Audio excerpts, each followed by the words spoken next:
welcome back to my YouTube channel. Once again, this is Just MJ Gary. So, ito yung pang 2 days na gagawin natin. Dito ulit natin ilalagay kung anong ginawa natin noong unang araw natin. Yung pa rin yung gagawin ko guys sa pangalawang araw. So, same procedure lang yung gagawin. Gusto ko lang sa inyo i-share guys, step by step. So, samahan nyo ako. Bahala na ako kung maging successful o hindi.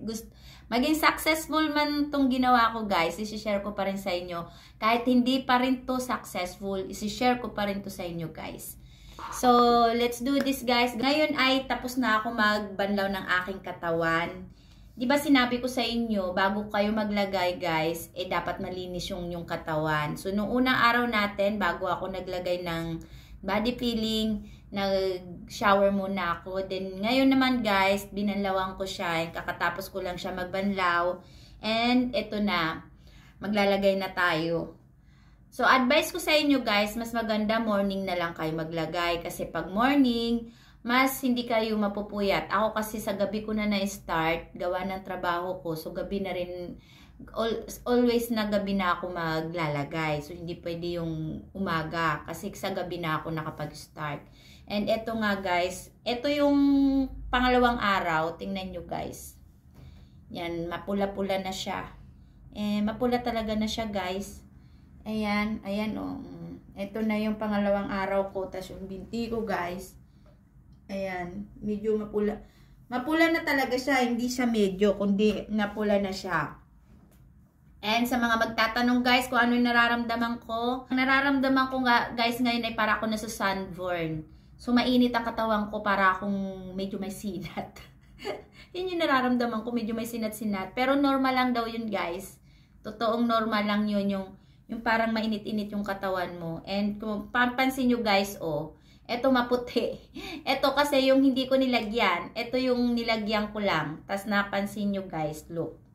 Eto, hindi ko to nilagyan, di ba, kagabi? So, iba yung kulay niya. Hindi ko siya talaga nilagyan, guys, kasi nga, ito yung mga nipis na area ng katawan natin. So, natatakot ako na baka magsugat siya. Mabilis kasi siya magbalat. So, ipapakita ko rin sa inyo, guys, kung kailan ko siya lalagyan. So, stay put lang, guys. Ayan, yan. Iba ang kulay niya sa ganito. Then, mapapansin nyo, guys. Ayan, iba. And then, iba. Iba to.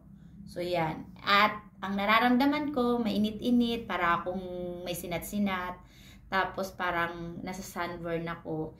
And, totoo, guys, kasi nga, wag na kayo magtaka kung ba't kayo parang masinat-sinat at parang nasa sunburn. Kasi nga, gaya na sinabi ko sa inyo, body peeling po ito. Hindi po siya ordinaryong lotion lang. So, parang sa mukha po, nare-rejuvenate din niya yung face mo.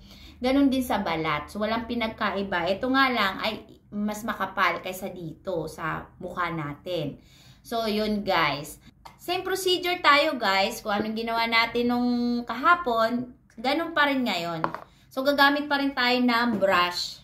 Dahil nga, medyo maselan pa rin yung mga ganyan natin. Hindi pa rin natin siya ngayon lalagyan guys. Stay put muna kayo kung kailan ko siya gustong lagyan. So, ito yung pang 2 days kong lagay.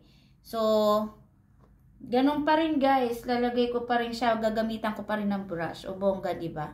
Tingnan mo. Tingnan nyo guys. Kaya ko na pala to. Kaya ko na pala yung dito. Ganyan siya. Pansin nyo. Yan siya maano-ano siya. Nagpuputi-puti. Diba? Bongga.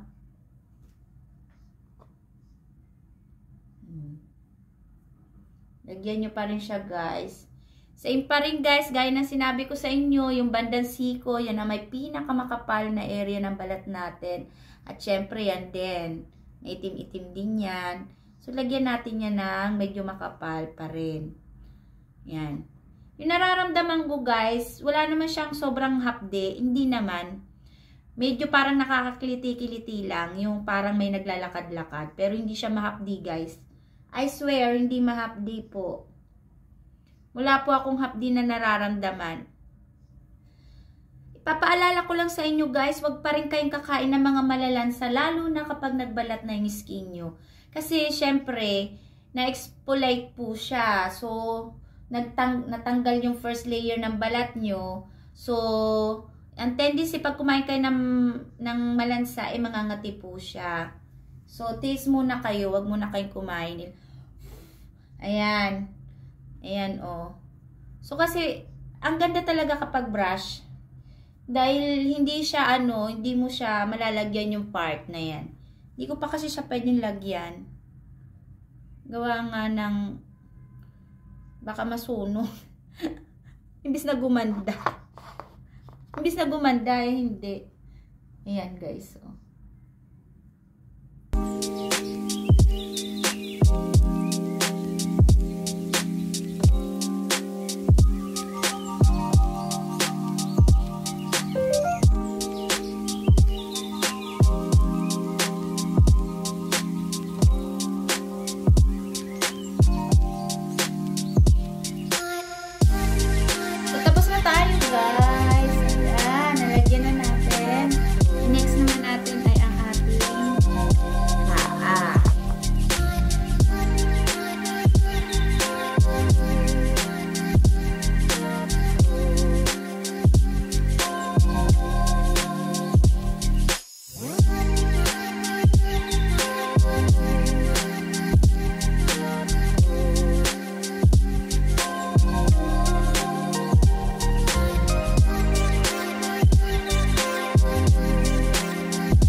Ayan guys, tapos na natin malagyan. Yes, pati yung paa natin hanggang dyan.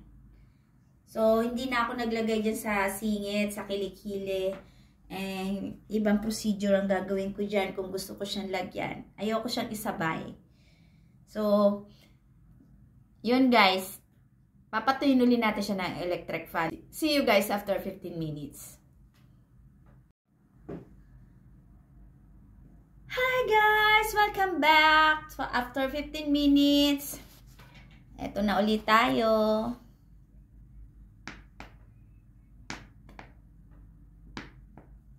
Lalagyan natin for the second coating.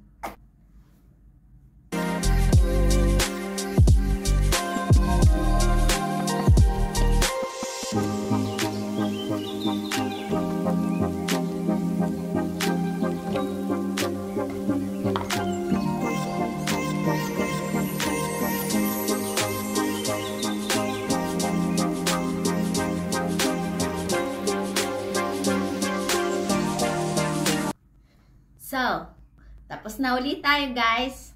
Babadulin natin siya ng 15 minutes bago natin uli siya lagyan uli ng body filling kasi sa 'di ba nga 3 times sa isang pahid, sa isang lagay mo dapat 3 times, pero may interval siya ng 15 minutes.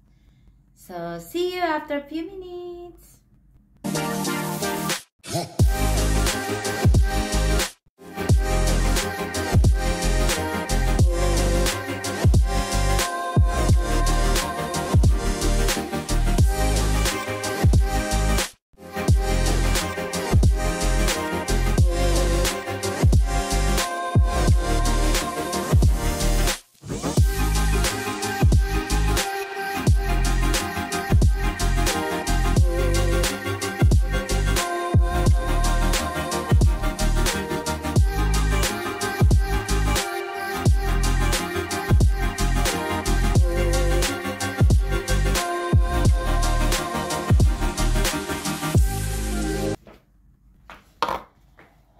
So guys, tapos na ang pangatlong coating natin. So ganun pa rin guys, papatuyuin ko siya and then hanggang bukas na ulit tayo guys. See you tomorrow na.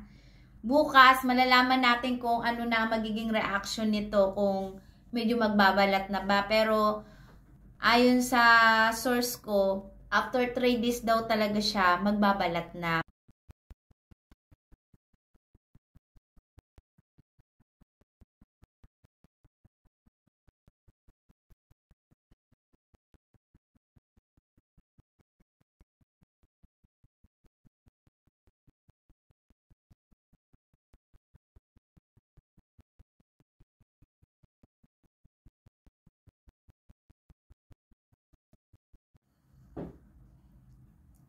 guys. Pang 3 coating na to guys. Less na. Same procedure pa rin. I-share ko pa rin sa inyo kung maganda ang kinalabasan, kung pangit man, i-share ko sa inyo guys. So, paano yan guys? See you tomorrow.